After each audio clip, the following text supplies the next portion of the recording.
ओम श्री गणेशाय नमः। जय हो, जय गणेशाय नमः। जय हो तपा स्कंद। ओम जय श्री कृष्ण महाराज। स्कंद 7वां, अध्याय 6वां। ज्ञान सिखलाना प्रहलाद जी का पाठशाला के लड़कों को। ज्ञान सिखलाता है प्रहलाद जी। प्रहलाद जी ने सब लड़कों को अपने पास बिठाकर कहा, सुनो मित्रों, अभी तक लड़कपन होने से तुमको क्रोध, लोभ, मोह नहीं व्यापा है और मन तुम्हारा संसारी माया जाल में नहीं फंसा। इसलिए तुम जिस बात में चित्त अपना लगाओ और वो तुमको जल्दी मिल सकती है, सो मैं तुम्हारे भले के वास्ते एक उपाय बतलाता हूँ। सुनो कि अभी से मन अपना परमेश्वर के ध्यान में लगाओ और इस बात का विश्वास मानो कि आदमी दुनिया की होश रखने और स्त्री और पुत्र और धन का मोह करने से सदा दुखी रहकर जन्म और मरण से नहीं छूटता और इसी कारण से हर चरणों में प्रेम नहीं होता और परमेश्वर से विमुख रहने वाला और जन्म अपना वृथा खोने वाला आदमी जरूर नरक भोगता है। इसलिए तुमको हरभजन और आसरमन करना आवश्यक है।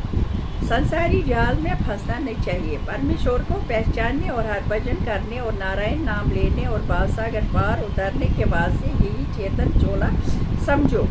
और कुत्ता और बिल्ली वगैरह पुरुष जीवन में ये प्राप्त न होकर केवल पेट भरने और भूख करने से ही ज्ञान रहता है। इसलिए आदमी का तन पाकर एक साथ ही परमेश्वर को भूलना नहीं चाहिए। और तुम लोग ये बात अच्छी तरह जानते हो। जय श्री कृष्ण महाराज।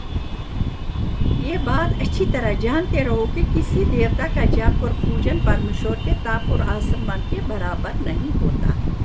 देवता लोग जप और पूजन से खुश होकर छोड़ देने से दुख देते हैं और नारायण जी अपने भक्तों पर चौक होने से भी क्रोध नहीं करते।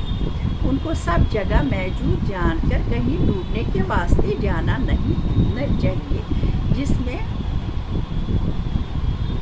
जिस समय उनका ध्यान करो उसी से प्रकट होकर इच्छा करते हैं। सो तुम लोग अपनी इंद्रिय और मन के बस न होकर क्रोध और तृष्णा छोड़कर सत्वगुण से जीवन पर दया करो और मानसा वाचा कर्मणा से हर चरणों में ध्यान लगाकर परमेश्वर का नाम जपा करो।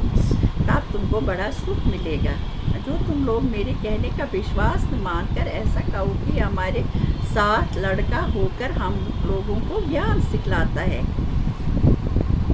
इसने कहा, सो मैं अपने मन से ये ज्ञान तुमको नहीं बतलाता हूँ, नारद मन के उपदेश से कहता हूँ। ये बात सुनकर लड़कों ने कहा कि ये प्रहलाद जी, अभी हम लोग बालक हैं, बुढ़ापे में परमेश्वर का भजन और आसरमन करेंगे। तब प्रहलाद जी बोले, सुनो, इंद्रियों को सब जून में सुख मिलता है और परमेश्वर का भजन दूसरे तन में नहीं हो सकता। जो तुम ये समझते हो कि इस जन्म में संसारी सुख भूग ले, फिर आदमी का तन पाकर हर भजन करेंगे, सो आदमी का चोला बार बार मिलना कठिन है। दुख और सुख पूर्व जन्म के संस्कार से मिलता है और संसारी सुख थोड़े दिन रहकर हर भजन करने से महाप्रलय तक बहुत तरह के आनंद प्राप्त होते हैं।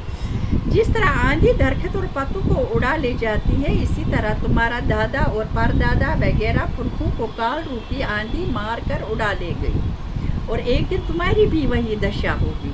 जब माया रूपी जाल में फंस गया तब उससे निकल नहीं सकता।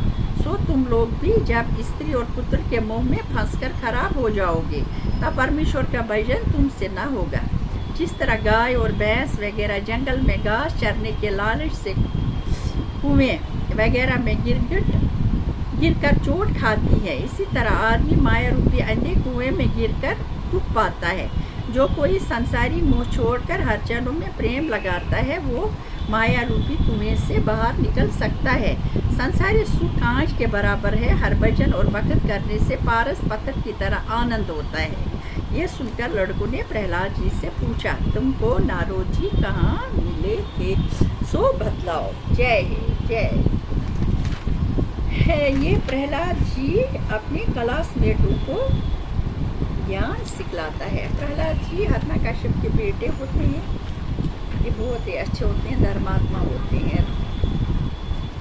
इनके कॉल में यही राम नाम लेते रहते हैं और कोई नहीं। बाकी हिरण्यकश्यप इसको डांटता रहता है मेरा नाम लो, लेकिन ये भगवान का नाम लेते हैं। जय जय।